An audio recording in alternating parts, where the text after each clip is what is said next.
नमस्कार प्यारे बच्चों, क्या हालचाल। तो आई होप आपके सबके हालचाल मस्त होंगे और आप मजे में होंगे। पेपर आपका शानदार हुआ है क्योंकि पेपर आसान था। पूरा पेपर पीवाईक्यू बेस्ड था, इजी पेपर था। मेरे हिसाब से पेपर इजी है। क्यों इजी है? क्योंकि मैंने आपको बोला था, जिन्होंने मेरे से पूछा था क्या करें, इंपॉर्टेंट क्वेश्चन बताओ, तो मैंने एक ही लाइन में बोलता था कि बोर्ड के पुराने क्वेश्चन से इंपॉर्टेंट होते हैं, PYQs previous year question important होते हैं। और ये पेपर देख लीजिए।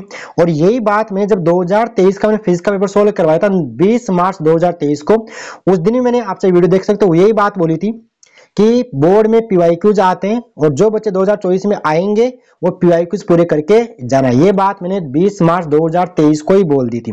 और पिछले साल मैंने पीवाईक्यूज पूरे सोल्व करवाए, इंग्लिश मीडियम सारे मैंने चैप्टर सोल्व करवाया। आप मेरा चैनल देख सकते हो, ठीक है। रही बात, मैंने जो क्वेश्चंस दिया आपको अलग से, मैंने कल क्वेश्चन दिए थे 8 मार्च को, वो दिए थे सिर्फ उन बच्चों के लिए कि जिनके पास होने के चांसेस भी नहीं। मैंने 45 क्वेश्चन दिए थे और उन 45 क्वेश्चन के अंदर मैंने बोला 30 नंबर का आपको कंटेंट मिल जाएगा। 30 तो नहीं मिला, लेकिन 28 नंबर आपको उनसे मिल रहे हैं। आप नहीं मानते हो तो वो पीडीएफ उठा लो, ये पेपर उठा लो, और चाहो तो आप मैच कर सकते हो। आगे बात समझ में। तो वो किनके लिए थे? जिनको पास होना था उनके लिए थे वो। जिनको 56 से उनके लिए वो नहीं थे, उनके लिए मैंने एक ही बात बोल दिया, पीवाईक्यूज ही करना है, ठीक है। अब आगे अपन सोल्व करते हैं आपका पेपर का सॉल्यूशन। बाकी बात बाद में अपन बीच बीच में और करते रहेंगे। कुछ लोग तो पेपर देखने आएंगे, मैंने एक मिनट से खराब कर दिया। खराब क्या, आपको पुरानी बातें बता रहा था मैं।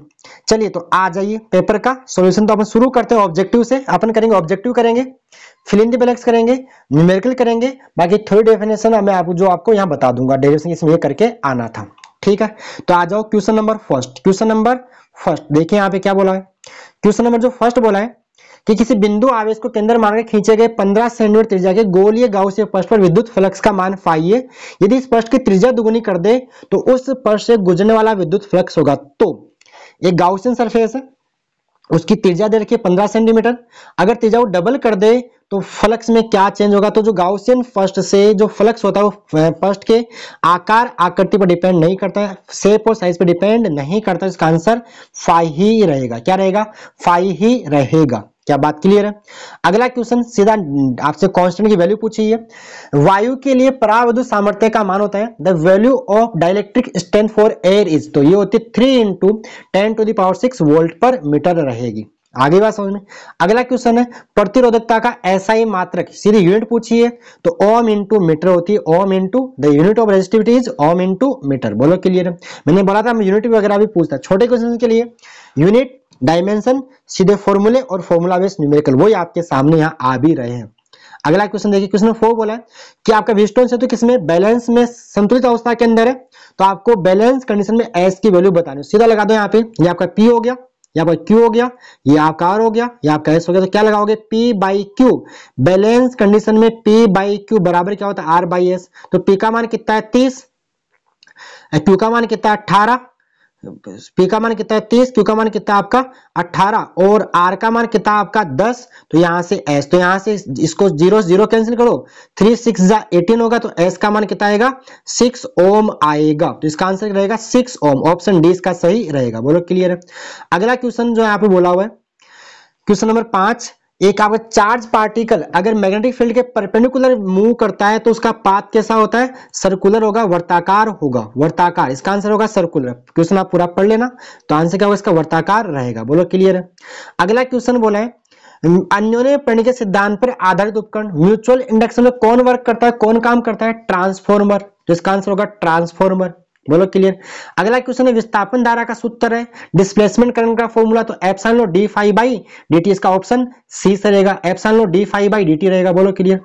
अगला क्वेश्चन है यदि किसी प्रकाशिक उपकरण का आवर्धन ऋणात्मक हो, यानी मैग्निफिकेशन नेगेटिव है, तो एम एन आर ट्रिक होती है MNR। अगर मैग्निफिकेशन नेगेटिव है तो इमेज रियल होती है, और मैग्निफिकेशन अगर पॉजिटिव है तो इमेज वर्चुअल होती है। तो इसका आंसर होगा real and inverted. Real and inverted, वास्तविक एवं उल्टा।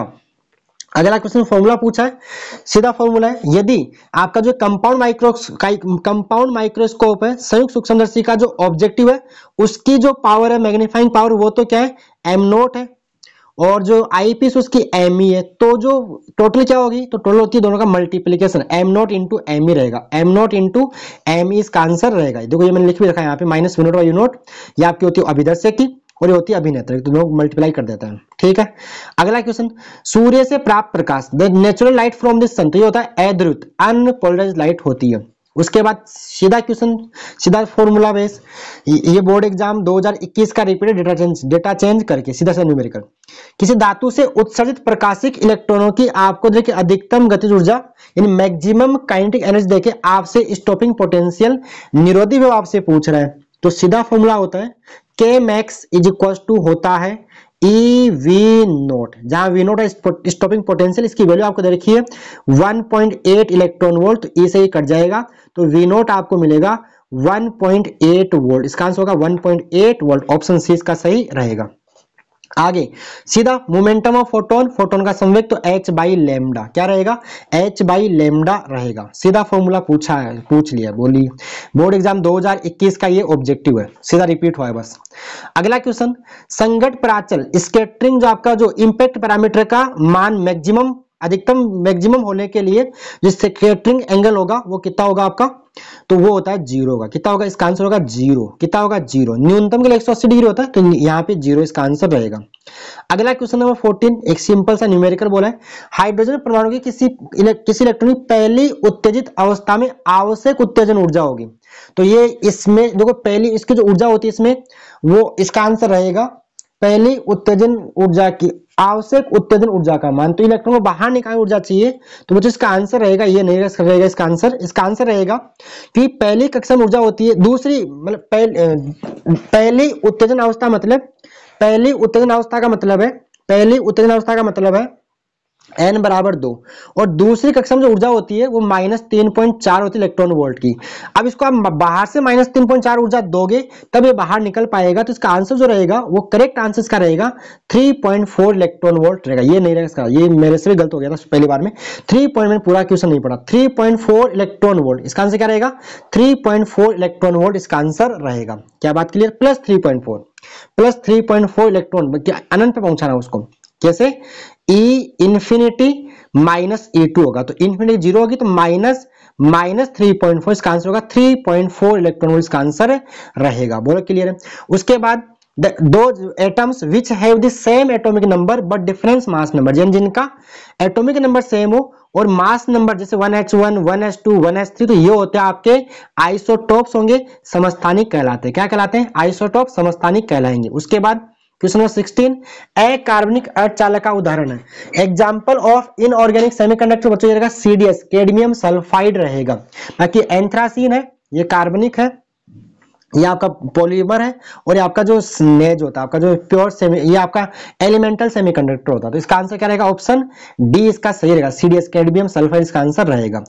आगे आते हैं फिल इन द ब्लैंक्स के अंदर, एकल धनावेश का विद्युत क्षेत्र रेखा क्या होती है, the field lines of single positive charge are radially outward, बाहर की होती है, और नेगेटिव में क्या होती है इनवर्ड होती है, यहाँ पे आंसर होगा आउटवर्ड, इसका आंसर होगा बाहर की ओर, बोलो क्लियर। अगला क्वेश्चन सीधी डेफिनेशन पूछिए गतिशीलता की, मोबिलिटी की, तो इसका आंसर होगा पूरा पढ़ लीजिए, गतिशीलता मोबिलिटी इसका आंसर रहेगा mu equal to we D by इकाई इलेक्ट्रिक फील्ड पर आपका जो एकांक विद्युत क्षेत्र पर अपवाहित चाल, ठीक है, वेलोसिटी ड्रिफ्ट वेलोसिटी पर यूनिट इलेक्ट्रिक फील्ड, तो ये हो गया mu equal to we D by E, तो इसका आंसर होगा मोबिलिटी गतिशीलता रहेगा। उसके बाद एक गैल्वेनोमीटर को वोल्ट मीटर में रूपांतरित कैसे करते हैं, एक गैल्वेनोमीटर को वोल्ट मीटर चेंज कैसे करते हैं, इसके सीरीज में हाई रेजिस्टेंस कनेक्ट करके उच्च मान का प्रतिरोध लगा के जोड़ के, बोलो क्लियर है। अगला क्वेश्चन बोला है किसी पदार्थ के प्रति इकाई आयतन में उत्पन्न परिणामी चुंबक के आघूर्ण को बोलते हैं चुंबकन तीव्रता, मैग्नेटाइजिंग इंटेंसिटी इसको बोलेंगे, बात के लिए आप पूरा क्वेश्चन पढ़ लेना। मैग्नेटाइजिंग इंटेंसिटी इसका आंसर रहेगा, जिसको हम एम से या फिर आई से दिखाते हैं, बोलो क्लियर है। अगला क्वेश्चन बोला है सीधा the mean value of alternating current in A complete cycle, प्रत्येक धारा के पूरे चक्कर में माध्य मान औसत मान कितना होता है 0, इसका आंसर रहेगा। अगला क्वेश्चन नंबर 6 और फिल इन द ब्लैंक्स, एक अवतल दर्पण की वक्रता 24 सेंटीमीटर, इसकी फोकस दूरी बतानी है, the radius of curvature of concave mirror is 24 centimetre, then the value of its focal length will be, तो देखो यहाँ पे आपको r गिवन है तो f is equal to r/2 करोगे, r यहाँ पे माइनस का 24 लेना क्योंकि कॉन्केव मिरर अवतल, तो आंसर आएगा माइनस का 12 सेंटीमीटर, माइनस 12 सेंटीमीटर इसका आंसर रहेगा, बात क्लियर है। अगला क्वेश्चन, किसी अवरोध के किनारों द्वारा तरंगों का अपने मार्ग से मुड़ना। अब विवर्तन की सीधी परिभाषा, डिफ्रैक्शन सीधी परिभाषा। डिफ्रैक्शन क्या होता है? ये विवर्तन, डिफ्रैक्शन इसका आंसर रहेगा। सीधी डेफिनेशन पूछ लिए। अगला क्वेश्चन, विभव v द्वारा त्वरित किसी इलेक्ट्रॉन संबंध डी ब्रोई वेवलेंथ पूछ रहा है। 11 v वोल्ट से अगर किसी वोल्ट इलेक्ट्रॉन का आपने एक्सेलरेट किया है तो उसकी डी ब्रोई वेवलेंथ क्या होगी? 1। यहाँ पे तो नैनोमीटर में बोला हुआ है तो यूनिट में ध्यान रखना। 12.27/√v एंगस्ट्रॉम में आती है, लेकिन यहाँ पे क्या लिखा हुआ है? नैनोमीटर। तो 1.227/√v नैनोमीटर का आंसर रहेगा। ठीक है, सीधा फॉर्मूला पूछा आपसे। क्वेश्चन नंबर जो 9 है, यदि हाइड्रोजन परमाणु के प्रथम कक्षा की त्रिज्या 0.5 गुणा 10⁻10 मीटर हो तो इसके दूसरी कक्षा की त्रिज्या बताओ। तो सीधा फॉर्मूला बेस न्यूमेरिकल। तो ये फॉर्मूला होता है nवीं कक्षा की त्रिज्या होती है वो होती है n² × r1, जहां n नंबर ऑफ ऑर्बिट अक्षम। तो आप दूसरे के लिए n का मान 2 करेंगे तो 2² और r1 आपको दे रखा है तो 2² 4 हो गया, तो गुणा करने पे आपको आंसर मिलेगा 2 × 10⁻10 मीटर का आंसर रहेगा। क्या बात क्लियर है? अगला क्वेश्चन, अपद्रव्य अर्धचालक होते हैं तो ये बच्चों होते हैं दो प्रकार, एन टाइप और पी टाइप, दो प्रकार के होते हैं। क्या बात क्लियर? अगला क्वेश्चन नंबर 3 आपको पॉइंट चार्ज की वजह से क्या बना के आना था? इक्विपोटेंट सरफेस, ये वाला डायग्राम ड्रॉ करके आना था। उसके बाद ये आपका वी और आई के बीच ओम्स लॉ में ग्राफ, ये जो बनता है बना के आपको दे दिया। उसका डिफरेंस बतानी है। अनुचुंबकीय पदार्थ किसे कहते हैं? तो जो आपके जो मैग्नेटिक फील्ड से क्या होते हैं? अट्रैक्ट हो जाते हैं, स्मॉल अट्रैक्ट होते हैं, जो आकर्षित होते हैं, अल्प आकर्षित होते हैं। ठीक है, वो हो गया। मैंने आपको यहाँ पे डेफिनेशन बतानी है। सौपर्ण विद्युत जड़ता हूँ, ये सारे पीवाईक्यूज का रिपीट। तो ये आपको यहाँ पे डेफिनेशन कला संबंध को परिभाषित करना है। 2021 का क्वेश्चन। दिल्ली आउट डिफाइन करना था आपको। 3 ओसोल फ्रीक्वेंसी आप ये डेफिनेशन आप खुद करोगे, आप नोट्स में आराम से कर सकते हो। परिभाषा आपको बता के आनी थी। आयन ऊर्जा, इस इलेक्ट्रॉन को आयनित करने के लिए आवश्यक ऊर्जा, और ये फॉर्मूला E = m/c² करके आना था। अपन आ जाते हैं न्यूमेरिकल के ऊपर। सेक्शन बी में सीधा फॉर्मूला बेस्ड न्यूमेरिकल है। क्या बोला है? 6 माइक्रोफेड धारिता के 3 संधारित्र पार्श्व क्रम में जुड़े, इनकी तुल्य धारिता बताइए। तो सीधा फॉर्मूला आप लगा दो। फॉर्मूला पार्श्व क्रम का Cp = C1 + C2 + C3, यानी 6 + 6 + वैसे कर लो, या सीधा आप तीनों इक्वल 3 टाइम्स ऑफ C, तो 3 × C का मान दिया गया 6 माइक्रो है, तो 18 माइक्रोफेड इसका आंसर आ जाएगा। ये आपको सोल्व कर दिया। C इक्विवेलेंट, बोलो क्लियर? आगे डेफिनेशन, इलेक्ट्रोमोटिव फोर्स को डिफाइन करना है और इंटरनेशनल आप डिफाइन करना है। बाकी जो डेफिनेशन है आप खुद मेरे हिसाब से कर सकते हो। ये सारे क्वेश्चंस मैंने आपको पीवाईक्यूज में भी दे रखे हैं और ये क्वेश्चन आपके सारे इंपॉर्टेंट क्वेश्चन में मिल जाएंगे। 28 नंबर मैंने मैच कर लिया है। ठीक है, पूरे पेपर से ओवरऑल आपके 28 नंबर क्वेश्चन मिल रहे हैं। सेक्शन सी, सेक्शन डी लगभग सारा मिल रहा है, बाकी और छोटे मोटे मिला के 28 नंबर मिल रहा है। लेकिन वो उनके लिए थे 28 है ना, 28 ही मिले, ये मत बोलना। 28 उनके लिए थे जिनको पास होने के लिए मैंने दिए थे। 45 क्वेश्चन में से 28 नंबर मिलवा दिए। ठीक है, एक दिन पढ़ के पास हो सकते हैं। ठीक है, आगे आ जाओ न्यूमेरिकल। सीधा बोर्ड एग्जाम 2015 का रिपीट किया, सवाल नंबर 8। ठीक है, तो सीधा यहाँ पे देखो आपको बी का, देखो ये लंबाई दे दी है, लेंथ, ये आपको लेंथ दे दी, मैग्नेटिक फील्ड दे दिया और आपको स्पीड दे दी। सीधा फॉर्मूला लगा दीजिए E = कौन सा? BVL वाला। तो B का मान रखो, V का मान रखो, L का मान रखो, सोल्व करो। आंसर आ रहा है एक विद्युत वाहक बल, इलेक्ट्रोमोटिव फोर्स 3 × 10⁻⁴ वोल्ट इसका आंसर रहेगा। बात क्लियर हो गया? ये क्वेश्चन नंबर 8। आगे ये सीधा क्वेश्चन आपका 2017 का रिपीटेशन है। तो यहाँ पे कोई भी रेडियो वेव, माइक्रोवेव, इनफ्रारेड आपको बता के आना था। आगे क्वेश्चन नंबर जो 10 है वो भी 2017 का या 16 का रिपीट हुआ है, डेटा चेंज करके। मैंने यही बोला था न्यूमेरिकल्स के लिए फॉर्मूले बेस आएंगे, फॉर्मूले कर जाना, तो वो ही है।